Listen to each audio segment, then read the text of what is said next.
Привет, YouTube, привет, сообществу! Сегодня мы с вами будем говорить о тесте ножа Ultratech Swarm 3. Это кастомный выпуск со сталью Ficroni 2700.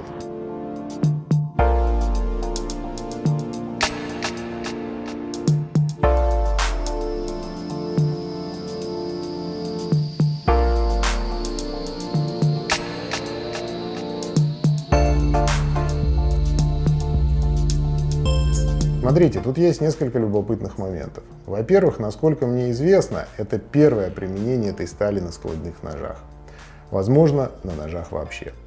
Да и с компанией Rawalma знакомы немногие. Вот давайте с этого и начнем. Испанская компания Rawalma появилась в 1977 году. Штаб-квартира ее находится в городе Руби, неподалеку от Барселоны. Специализируется Rawalma на производстве инструментальных сталей. Помимо этого, предлагает своим клиентам довольно широкий спектр сопутствующих услуг, вплоть до разработки технологий плавки, термомеханической обработки, сложного тестового оборудования и методик. Также компания достаточно плотно работает в сегменте перспективных разработок, в том числе в рамках исследовательской программы Европейского Союза «Горизонт 2020», а также в рамках исследовательского фонда Европейского Союза «Уголь и сталь».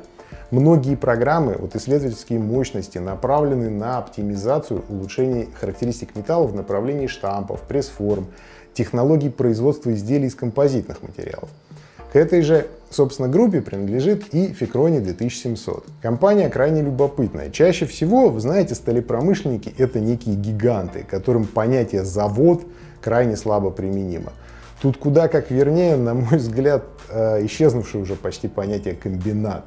Ну, вспомним хотя бы Dyda Steel Group. Это мелкопупс на фоне ArcelorMittal, и это 5 миллиардов долларов в год выручки.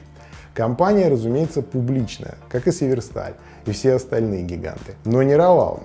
Вот тут никаких упоминаний о структуре компании, о владельцах, нет информации для инвесторов, нет пресс-релизов, нет квартальных отчетов, вообще ничего нет. Ну, тут можно предположить, а не пафосный ли у нас гараж, друзья, имеет место быть? Мы вот, дескать, самые лучшие и так далее, и тому подобное, и так далее, и так далее. Но, думаю, нет. Смотрите. Во-первых, участие в исследовательских программах такого уровня, как «Горизонт 2020», это довольно суровые требования к претендентам. Иллюзий, конечно же, никаких нет, но 30 миллиардов евро в рамках общей программы в течение 2 лет дают определенные основания. Далее. Существуют, вы знаете, патентные споры с Böhler Edelstahl, в рамках которых претензии предъявляются именно Бёллеру. Сам металл очень сильно не похож на, простите, гаражный. Предполагаю, что мы тут имеем дело с крупным игроком, фронтиром которого, в том числе наукоемким фронтиром, является Rawalma. Хотя, конечно же, не исключена полностью частная структура компании.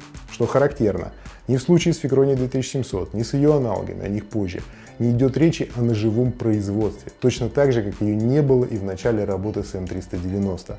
Да, друзья, непосредственно производители ножей сталеварам не интересны совсем. Второй любопытный момент, связанный со сталью Ficroni 2700, это ее рабочая твердость. На данном ноже это 64 единицы по Роквеллу. Сайт производителя нам дает диапазон в 52-60, что в целом неудивительно. Производитель, разумеется, страхуется и, разумеется, думает не про ножи. И тут надо пояснить. Вот в некоторых аспектах применения, смотрите, качественный рост производительности не происходит в рамках повышения твердости сверх некой оптимальной величины.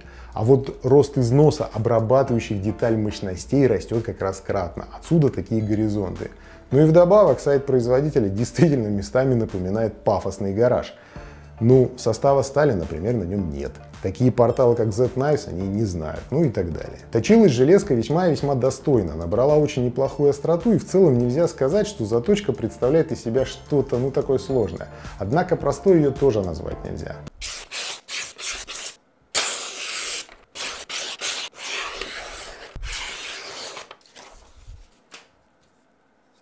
Вот, друзья, результаты, и, разумеется, интерес сейчас несколько уменьшился. Действительно, на фоне монстров результат спокойный. Акцентировал внимание на заточке я в том числе и потому, что пластичность, которую железка продемонстрировала при работе, А также при заточке можно назвать одним простым словом – запредельная. Что-то похожее по набору пластичности заусенца вот демонстрировал N690, вот на чуть-чуть меньшей твердости. И вообще по составу железки есть вот такие данные. Разумеется, могут быть небольшие отклонения, но целевая группа предельно понятна. Это, друзья, RVL34, CPM154, N690 и же с ними. Прошу принять во внимание, смотрите, это группа, которую я объединяю в рамках количества угля и вот примерной производительности. Металлы, разумеется, разные, проразные и по-разному. Но в рамках вот этой группы результат, на мой взгляд, вполне достойный. И вот здесь, с учетом пластичности и твердости, работа с Ficroni 2700 может успешно вестись в рамках геометрий, недоступным таким злобным железкам, как M390 или CPM125V.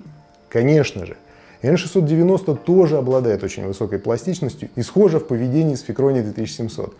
Только качество получаемой поверхности на Ficroni сильно лучше. Именно это не дает мне думать вот о пафосном гараже, потому как это одно из лучших зеркал, если так вообще допустимо выражаться. Подытожим, друзья. Raval MSA интересная компания, Ficroni 2700 очень любопытный продукт. Первый блин не стал комом, тест прошел и дал после себя очень интересные выводы. Есть над чем и есть зачем продолжать работу дальше. Спасибо за просмотр. Пока!